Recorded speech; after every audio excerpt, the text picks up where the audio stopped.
Morning. Welcome to the next session. Don't do it like Joe, all about family, friends, football, and Forex. Today, welcome with me, Mrs. Yasmine Motarjemi. Hi, Yasmine. How are you doing? Where are you? Fine, thank you very much for your invitation. I'm living in Nyon, Switzerland. All right. So have you got any sleep or did you follow the whole night the US election? No, I slept because I'm Okay, I think you have better things to do.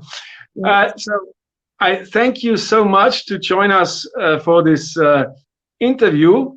I have in the meantime seen that you are a fabulous speaker. I have, yes. Where have you seen that? Yes, I saw some awards you have received. Then I have also seen that recent song what was made about you. I love that song. It's in French, but as I speak reasonable French. So there's subtitles in English for those who would like to follow it. Okay. It's really fantastic. Tomorrow you told me you have something in Zurich. It's I checked it. It's in the theater Neumarkt that they make a movie about your life. The theater. It's a theater. It's a play. Oh, it's a play. Yeah, wonderful. Good luck with that. I really love your story. Now, maybe some who watch this, they don't know your story. Would you like to tell us your story from the point where you thought it's of interest? Would you like to tell? I know you have been with the WHO, public sector, and then you switched to Nestlé, to the private sector. Yes. Why did you switch, and where do you think it is important to know where your story started? Well, it was in 1998 when I was in the position of acting director for food safety and for food aid program that Nestlé approached me. At that time, Nestlé knew me very well because we had for several years collaboration between WHO and an NGO where Nestlé was also a member. And so they knew me very well. They had followed my work for many years, and then they approached me in 1998, and they insisted. At first, I didn't want to join Nestlé because I really loved my work in public health. I felt really like a fish in the water. But then there were some factors which made me change my mind. Usually you take such a decision, which is a very huge decision to go from one sector to another, particularly that Nestlé didn't have a good reputation in WHO. Usually there are many factors. There are some pull factors and some push factor. The pull factor was that, well, Nestlé director of quality was insisting and saying to me that we really need you here.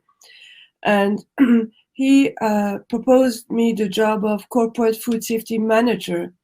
I felt the position of corporate food safety manager in the biggest company in the world, it should be a very interesting job, a challenging job.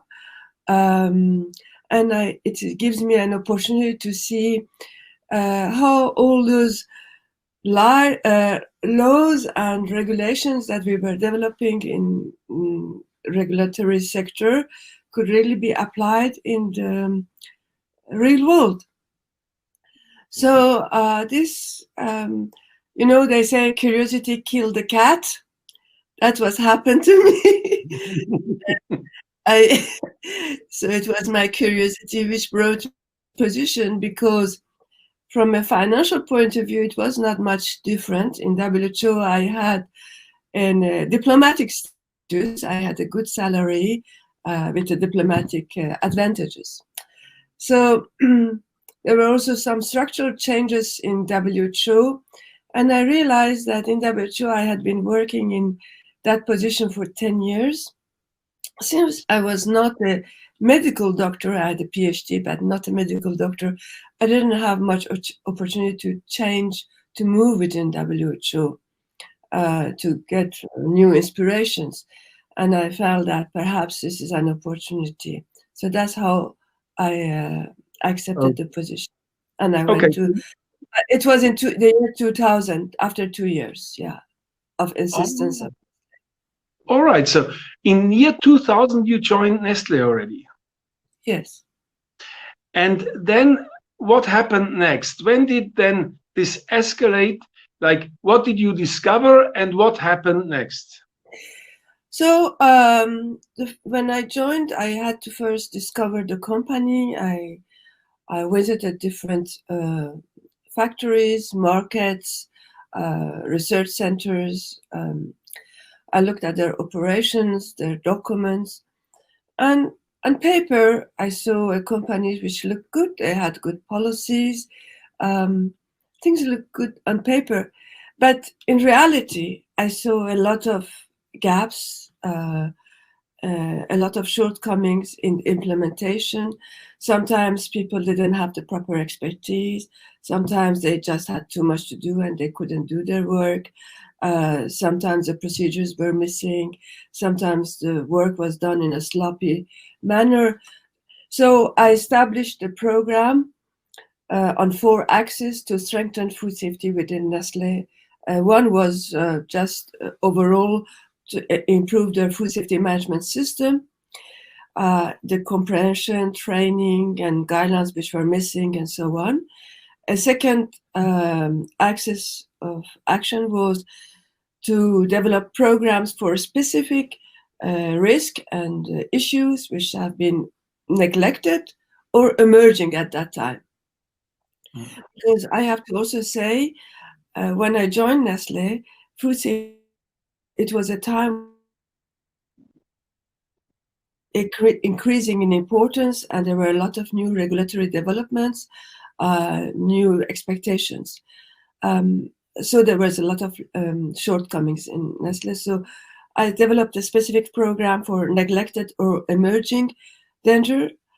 And then the third line of work was to give input when there were incidents, to try to differentiate between incidents which had a safety implication or not safety implication, and to assist in management of crisis.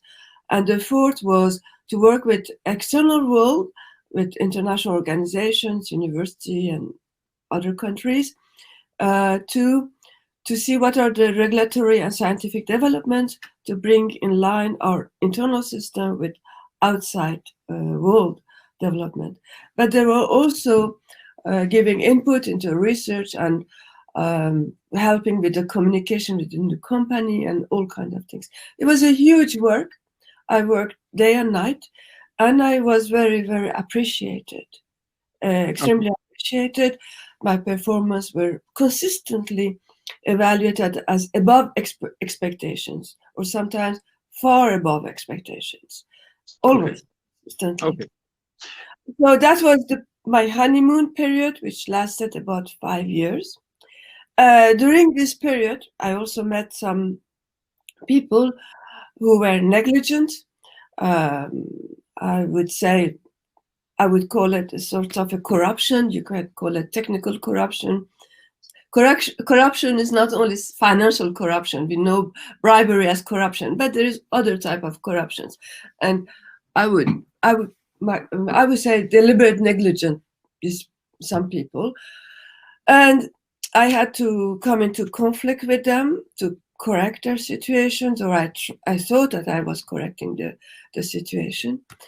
And until in 2005, a major incident happened. I should also say that in Nestlé, when you try to change things, to improve things, you had to all the time fight. You know, they told you food safety is priority, is important, but I discovered that that was not the case. And for every improvement in food safety, you had to fight. And here there was an incident, which was actually not Nestlé's fault. It was coming from Tetra Pak because there was a chemical leaking into the product from the package. It was coming from the packaging. And so we recommended that we should report this case to the authorities and to decide what to do about it.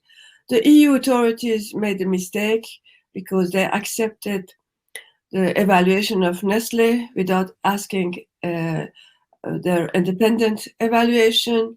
And based on this, they allowed Nestlé products which were contaminated with this chemical agent coming from the ink on the market. But in Italy, they refused this risk assessment and they asked for recall of our products. So my director at that time had to recall products from all over Europe. This led to a huge crisis called as ITX crisis.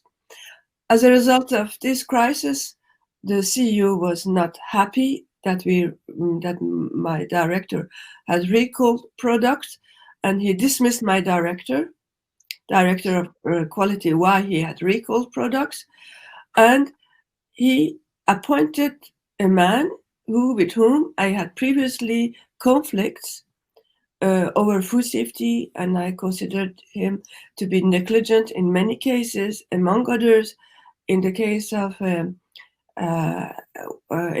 where baby biscuits were causing choking of infants, and he was leaving the product on the market for several years. Okay. And neglecting. So he was appointed as my boss. And at the same time, CEO, who at that time was Mr. Brabeck, Peter Brabeck, made the policy to link bonuses to product withdrawal. Okay. With this policy, of course, anyone who would recommend that product should be recalled because there is a contamination, or we should report failure to authorities so they can decide what we should do. And sometimes this led to recall of products.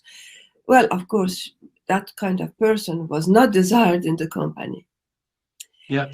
In addition, that I had confronted him on the case of baby biscuits case.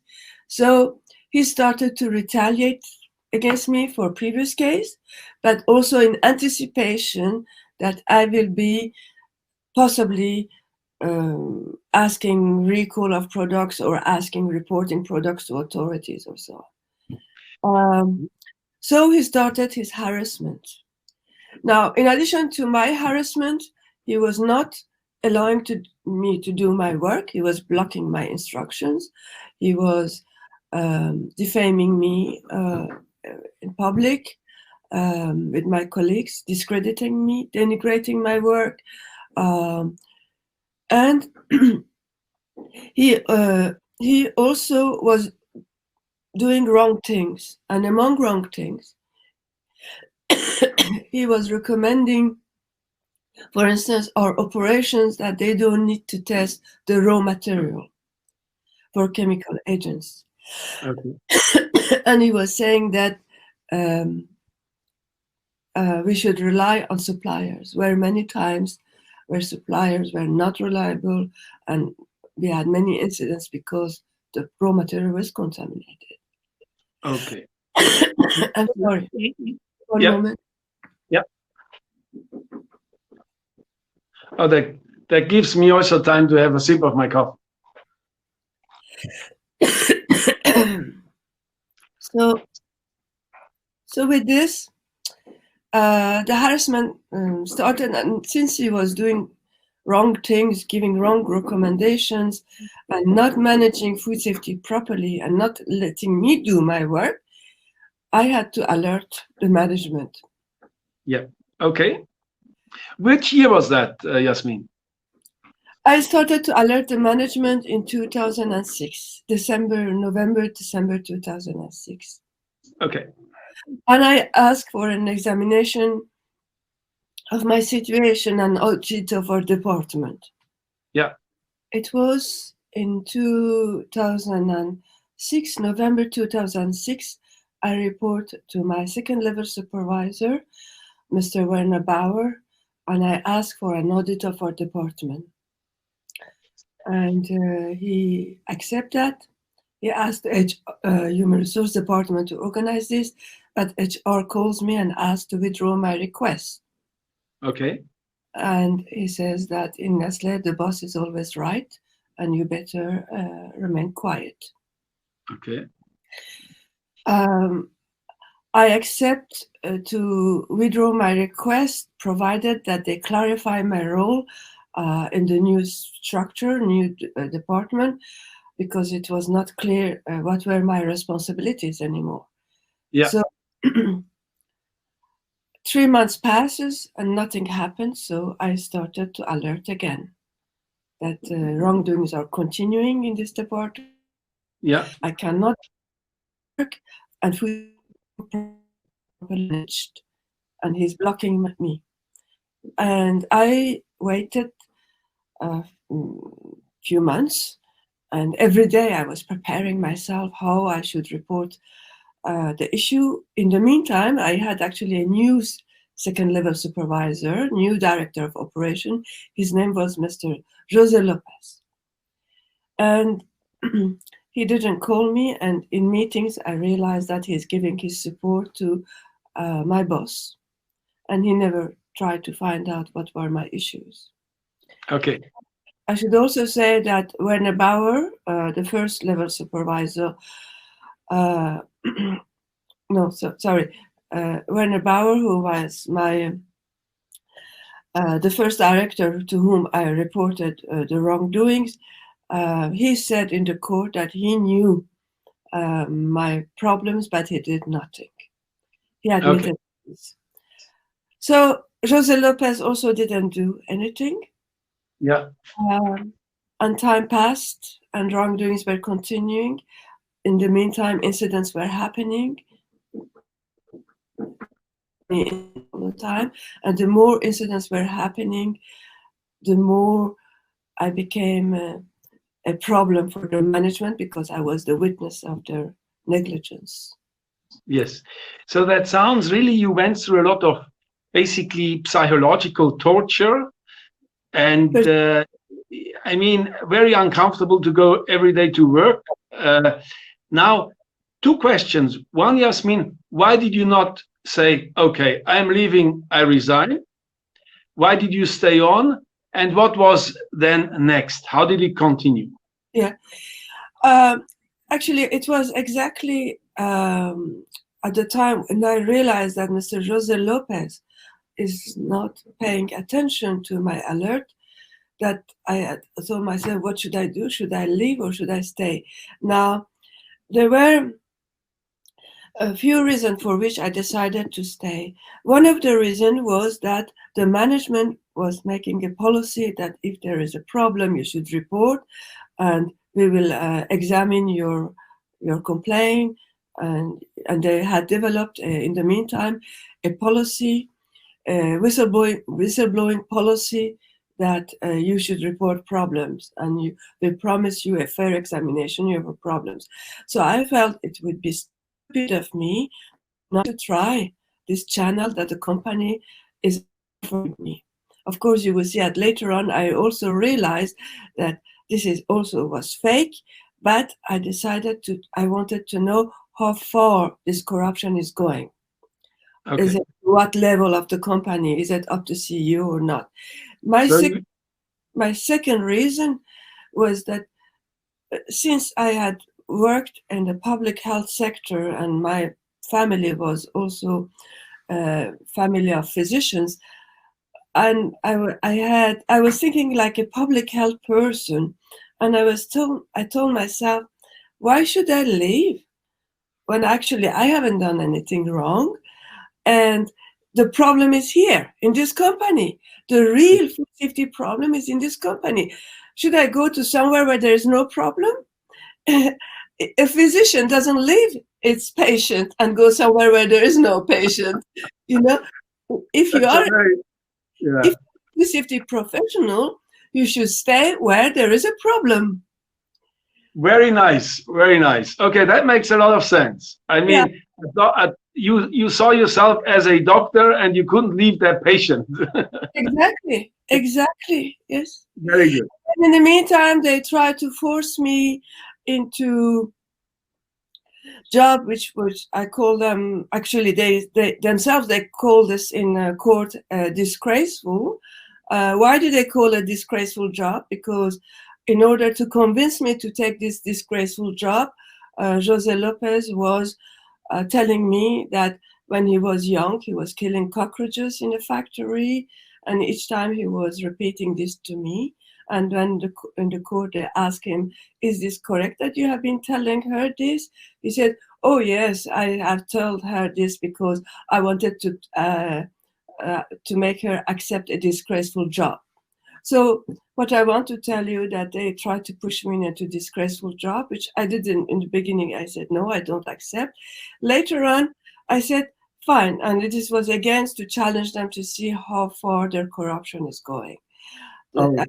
Fine, I accept your disgraceful job, provided that you make an audit of food safety in our department.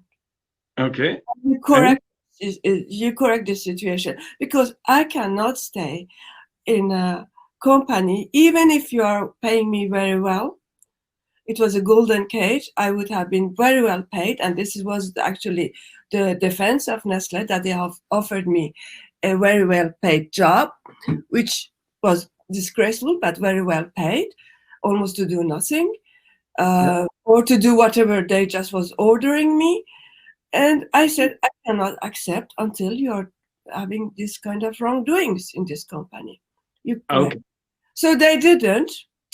And they didn't. So anyway, after Jose Lopez, I went to Director of Human Resources, the Director of Compliance, the Director of Corporate Governance, and then finally to the CEO.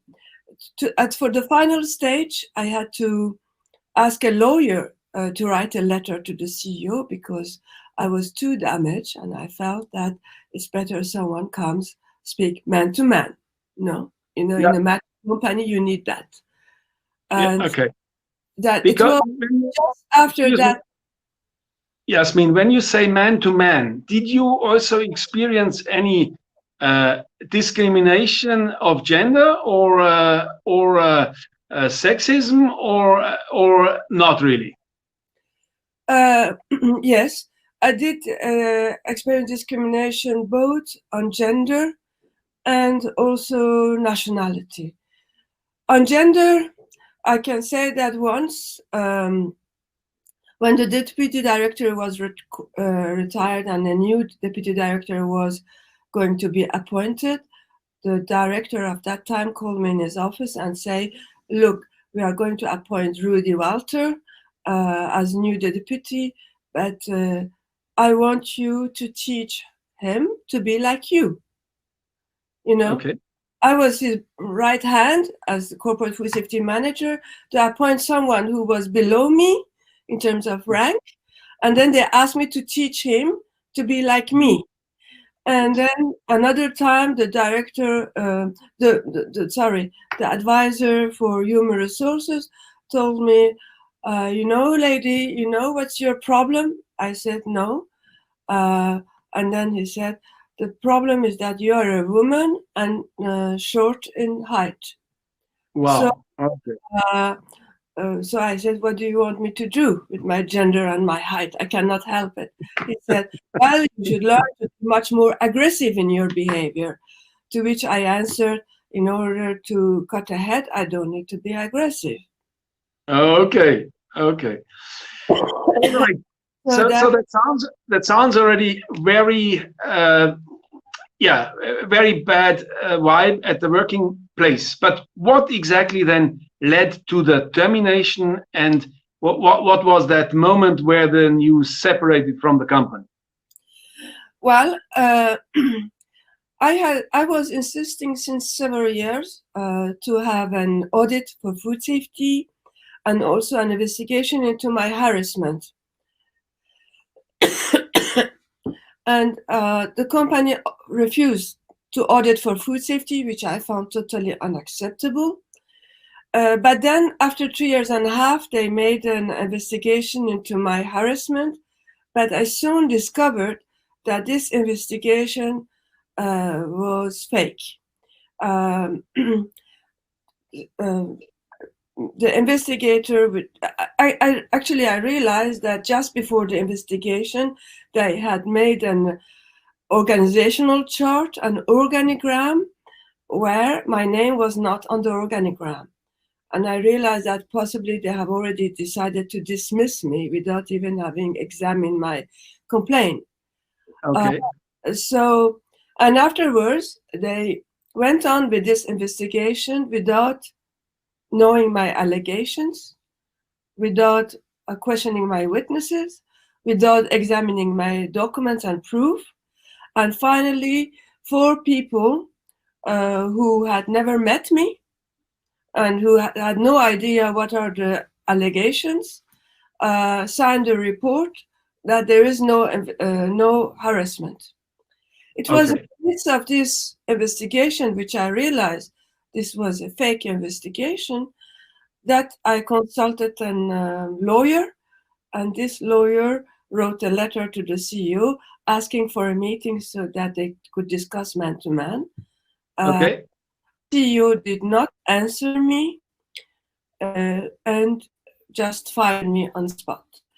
Now, I should say that this was totally against the policy, the whistleblowing policy of the company, which is available on internet, where it says that if you have a problem, you can also report to the CEO. So I wanted to report to the CEO, and they had just refused that. Yeah. Okay.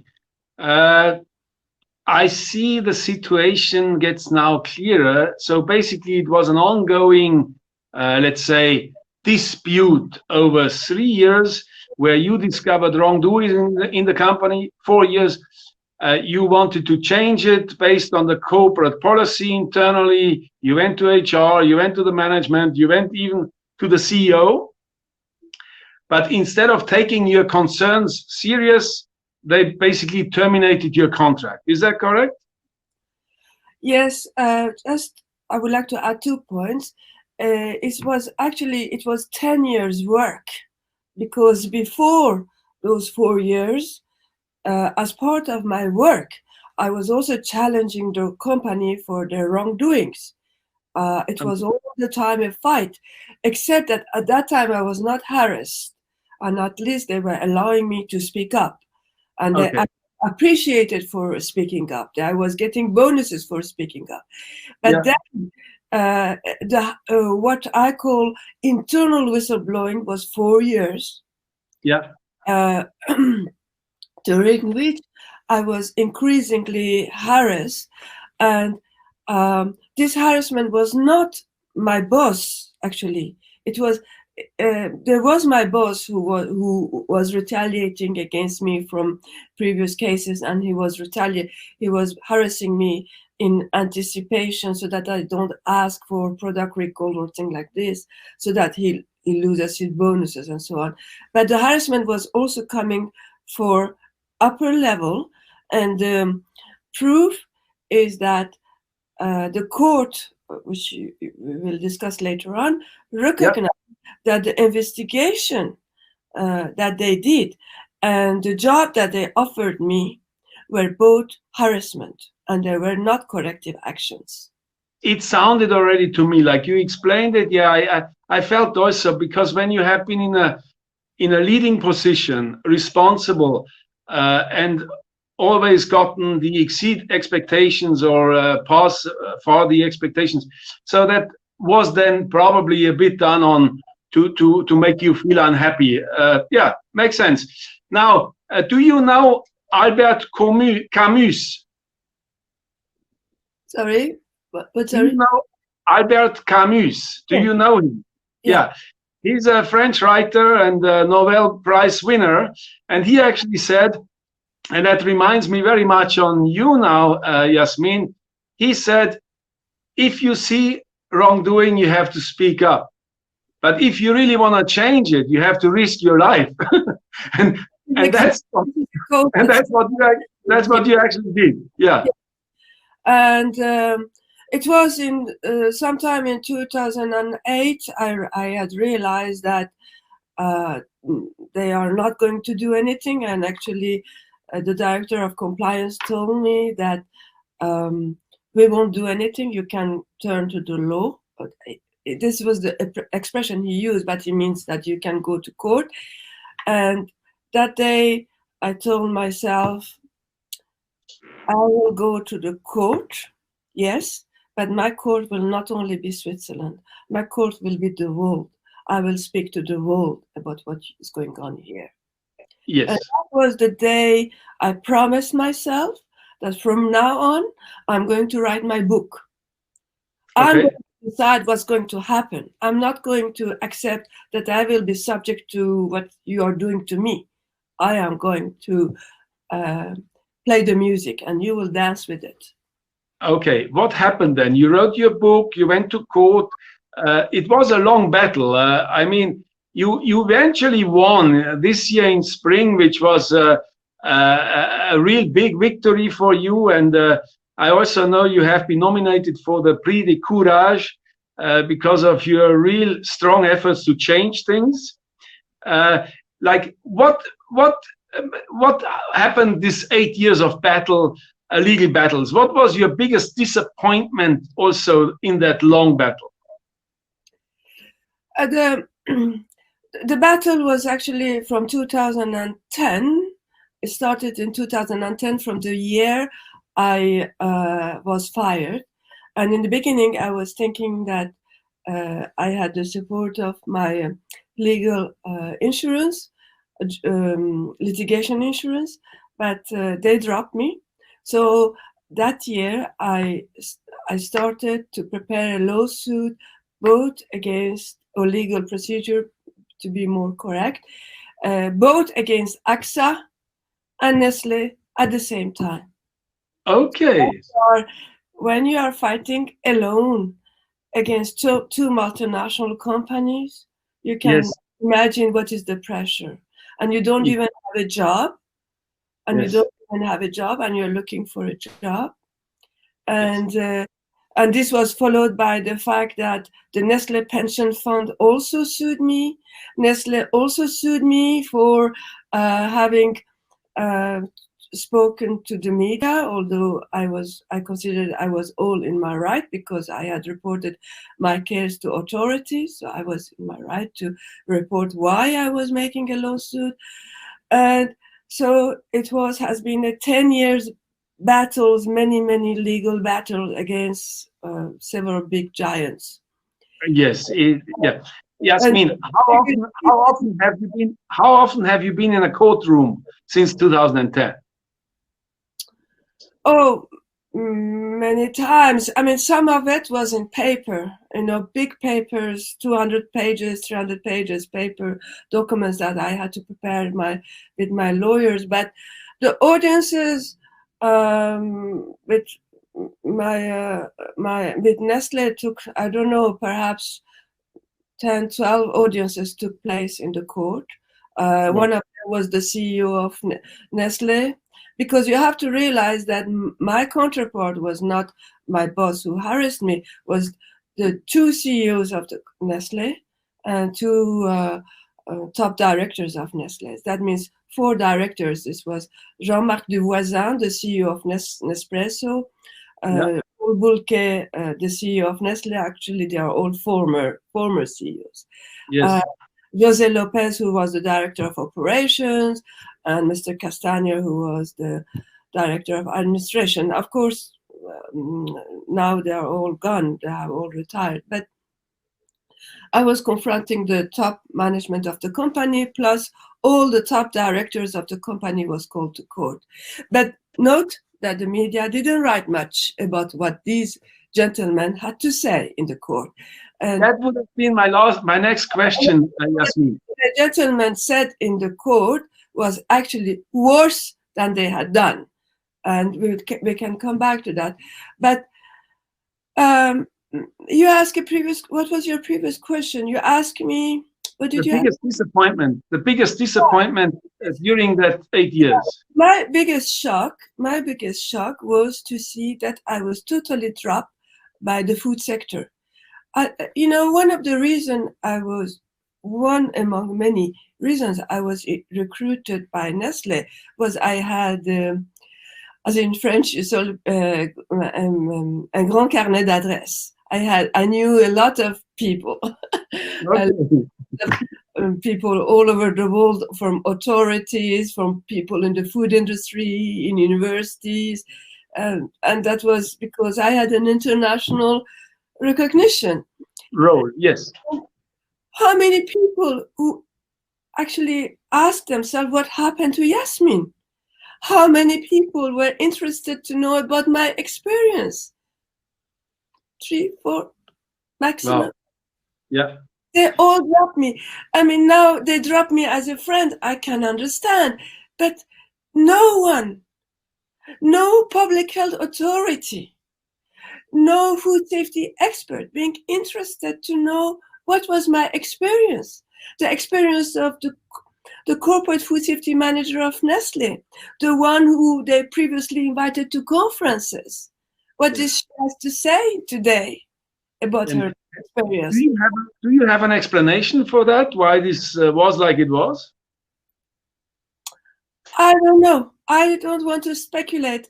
I think you have to interview them. You have to interview them and ask. But let me write it down.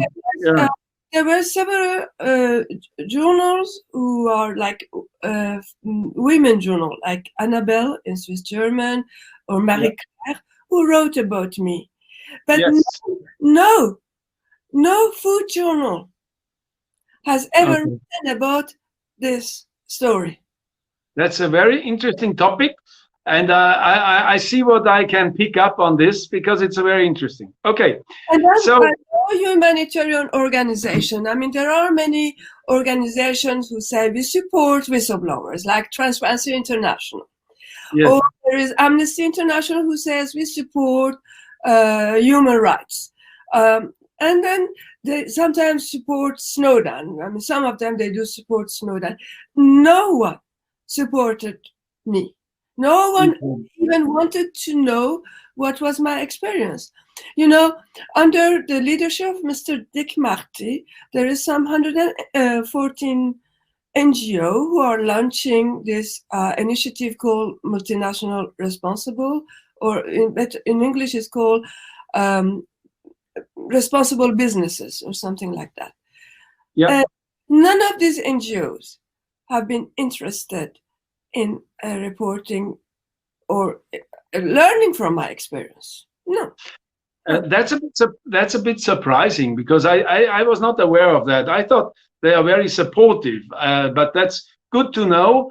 Now, question, Yasmine, like in this year, in February or March, you won that big battle, the legal battle. So what exactly did you win? Did you win the unfair dismissal or the harassment or even the mobbing, or what exactly did you win? No, it was not about dismissal because I didn't complain about my dismissal. I had, in a sort, asked for my dismissal. I had told them that if you don't audit for food safety, you can fire me. So. Okay. So I didn't complain about being fired, but the court was about harassment in the context of food safety management. Okay, so which court? I won that there has been harassment and that the top management of Nestlé has been party to that. So this is, and that corrective actions like auditing for food safety has not taken place. Okay, so what was the sentence exactly? What was the punishment for the employer Nestlé? Nothing. Nothing. The punishment for Nestlé, nothing. The request for my damages and losses, this is still pending. And I still have to fight. I still have to fight to get refund for some part of my damages, and I won't get paid for my full damages. But not even that, even for that, I fight. Okay. So, Yasmine, now 2 last questions. One is, in Switzerland, we have probably dozens of disputes at works every day. In Europe, thousands, and worldwide, 10,000.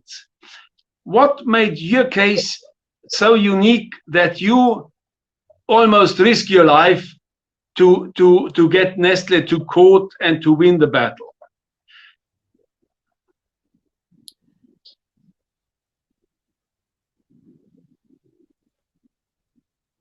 Can you reformulate your question, please? Okay. I mean, we have every day let's say in Switzerland, we are 8 million people. We have lots of employers and lots of employees, and there is a lot of disputes every day happening. But people, they just then they rather resign or get fired and move on. And worldwide, it's probably tens of thousands every day.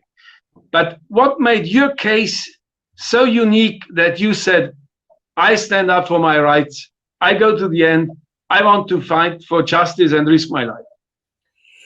The thing is that, first of all, what I think my case is unique, and perhaps not totally unique, there might be other people also like me, like Stéphanie Gibault, or Joe Heimerl. There are many other cases, but few in the world. And that is, we have gone through the whole process. We haven't given up. We haven't taken the money to say, okay, we make out of court settlement as the court wanted me to do. So I insist that if you want me to take money, I will do it only if that money is in compensation for the wrongdoings, not for my silence. I want recognition of you that there has been wrongdoings in this company, and you will examine these wrongdoings, and you take the lessons and you correct the situation. And so what is unique? I mean, what I think is unique is that I have gone through the whole process. That means trying to correct the company for its mismanagement in food safety, as it was my job, whistleblowing internally, going to the court, fighting a company, multinational company or several companies in the court, reporting to the media. Some whistleblowers don't do that either. Coming with my own name and face, knowing that with this, I won't get any job. So I try to go through the whole process to prove what are the dysfunctions at each step of the process. So that's what I call unique. Yes. So you must have been very convinced that you discover some wrongdoing which needs to be corrected. Yes, and I have to say also that was a big challenge for me, because when you're standing alone in front of the big company, like which pretends to have some 6,000 experts, that's what they say, and then you have also the whole world of food industry backing them, because they didn't speak for me, they didn't express any opinion about my case. So I'm standing here in front of all these thousands of people alone and saying that you're doing wrong. And I don't know how many people in the world have done this, because I am challenging them technically from a human rights perspective.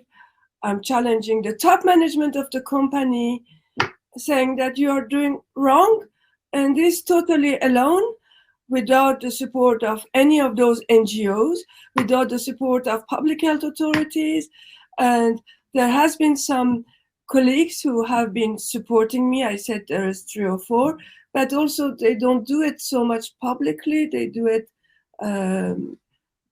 between 4 eyes, but I need public support. Yes. The mainstream media you mentioned already, nevertheless, I found a very nice write-up in the Financial Times about your story. I liked that. Did you like it as well, or not really? Because they made many mistakes in my story, many mistakes. And one of the biggest one, it was the wrong title. They wrote that I have won a case against dismissal. But who cares about dismissal? That's why. To prove a harassment, mobbing in the Swiss culture, where harassment is basically tolerated, it is unseen. And this was the challenge. Dismissal. I mean, many people are dismissed all the time. So what's the big deal with dismissal? Very good. I got misled by this headline. I personally got misled by this headline. Yes.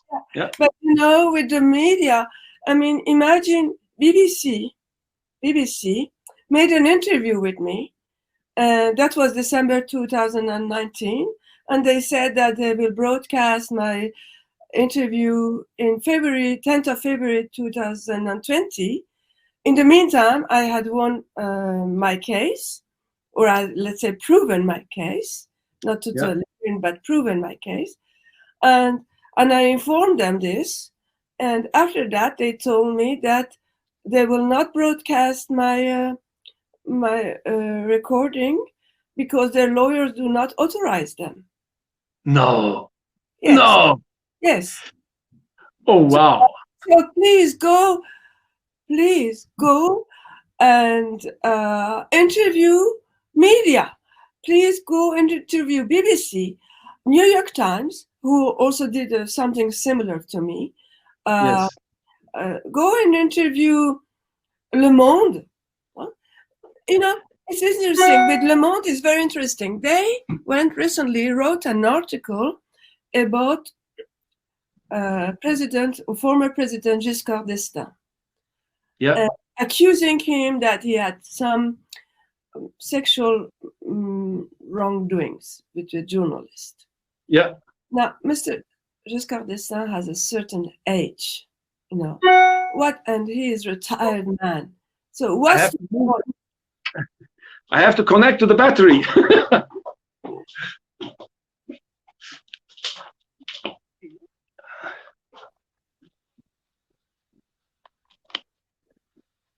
Okay. Are you still here? Yes. Okay. So Le Monde has recently published an article about Mr. Giscard d'Estaing and accused him of some wrongdoings. Well, he's an old man who has served France for so many years, and we owe him a lot of respect. And yet, he has not written anything about the fact that I have won my court case against the top management of the biggest company in the world.